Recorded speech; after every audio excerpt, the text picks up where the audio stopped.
and this is Sea Life. Well, this morning, the little lamb that we had thought we were having such good success with went ahead and passed. That's the closest we have ever come, though, to actually accomplishing a save. Once you have that worm, that goiter, that would have been an absolute miracle. But this is the fourth day after that goiter, or the fifth day after that goiter had gone down.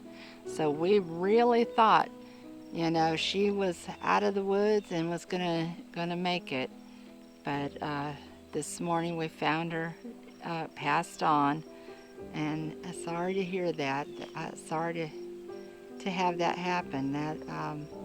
But we are trying to be a holistic and trying to do natural, totally organic sheep herding and sheep shepherding, and so it's a little different thing. If anybody knows an organic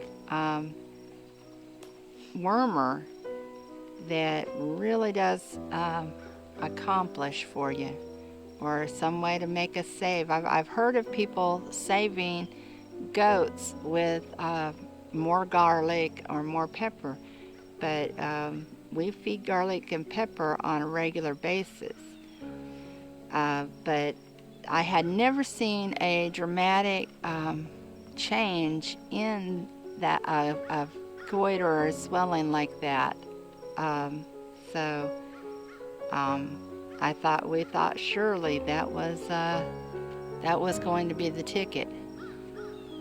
But she got weaker yesterday and the day before, and of course we had moved them too, and that may have been a problem.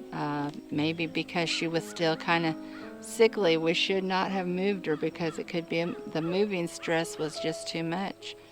And that said, I was just telling the boys, that inspires us, though, to study more and come up with an organic sheep worming block. Guys, even from that piece of wood that I thought was full of termites, here is a beautiful piece of lumber that Daniel milled out, and I am so surprised. And he said, checking is actually cracking, and that was something I didn't realize. And he says, so to prevent any checking, we're going to paint the ends of all of this lumber before we put it up, and that sounds like a really great idea. Daniel is at it again over there cutting trees. Daniel's got a little bit of a dangerous situation going on here. He didn't put a face cut in this tree, and so this tree is nearly all the way cut through, and it's still just standing. So he's going to try to hook it up to a guide and stay out of the way as it comes down. And you should get to the side of it and guide it down. This is a little unnerving right now, because it's just wiggling just a little bit at the top. Oh, that was a little bit scary. Yeah. Yep, we got it right where we wanted it. But that was a little bit scary. And I just thought of a really good point is I saw Daniel hesitate just a little bit when I yelled timber, because it doesn't look like the tree's moving from that point that you're at, but the person standing back can see the top start to topple. And when they say timber, you better get the heck out of there. And Daniel second guessed me for just a second, but he got out of there, and it came down very slowly. Thank you, Lord. But that was a little bit tricky. Yeah, and he wanted to see which way it was going. But that's a little tricky. You need to have an escape plan, and don't second guess for it, not for a second, because that tree can come down a whole lot faster than you might have thought it would have. But this time it was really really slow. It just, like, very, very gently came down. So that was a blessing.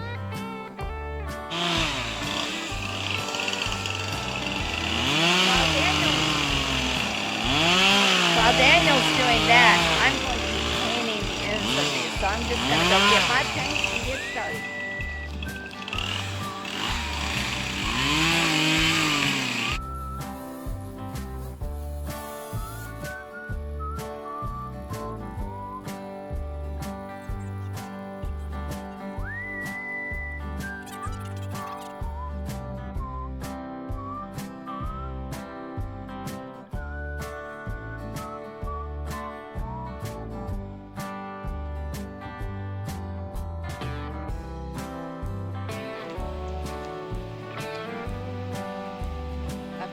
It's my job to do the little painting of the ends.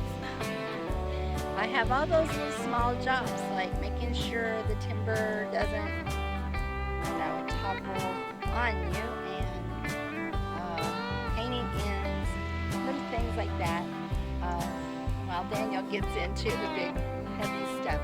But never underestimate, ladies, the power of the little things. So far, Daniel's having a pretty happy milling day. He's got in some nice timbers, and he's just applying himself to getting this lumber worked up.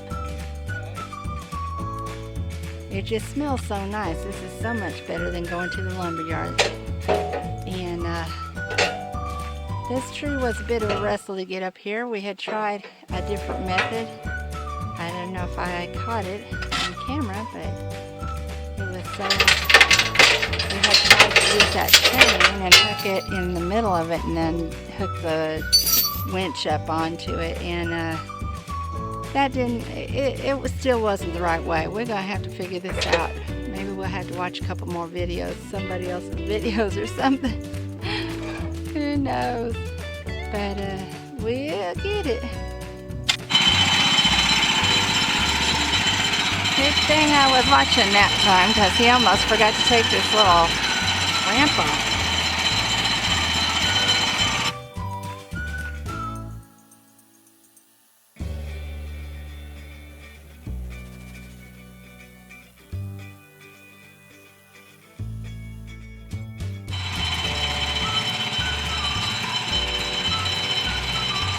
And it's just repositioning this now.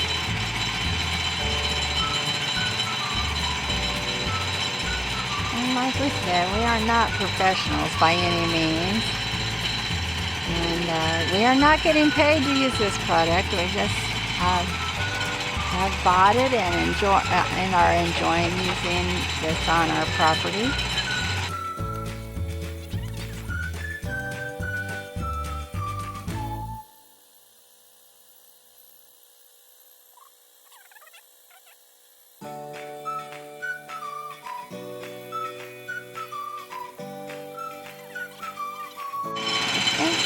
I went over there to help, but I think you about had it worked out.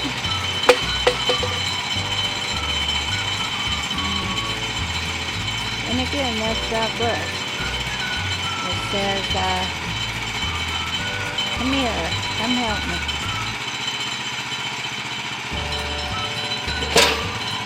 Well, there it is again, folks. What the military say, brute force and ignorance.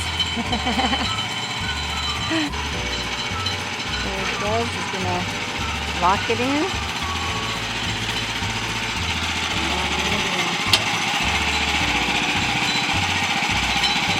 All right. There's the mix lock.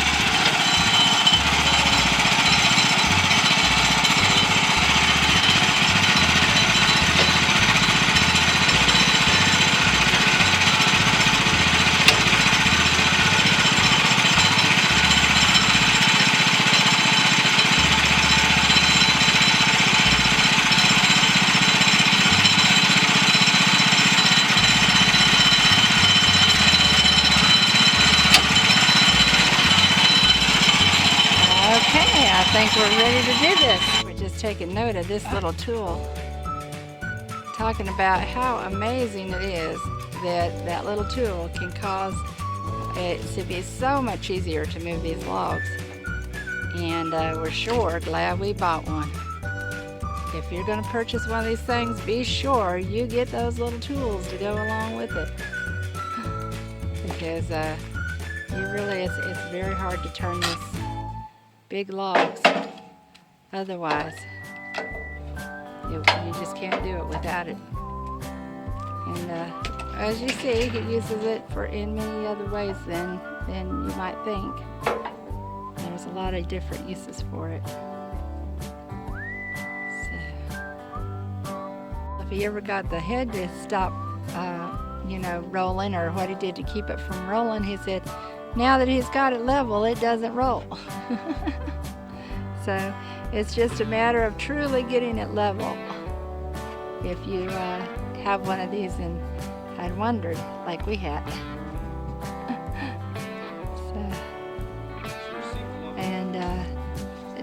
Daniel was just showing me his arms and stuff, and yeah, he looks like he's been tore up, but that's just that pine sap.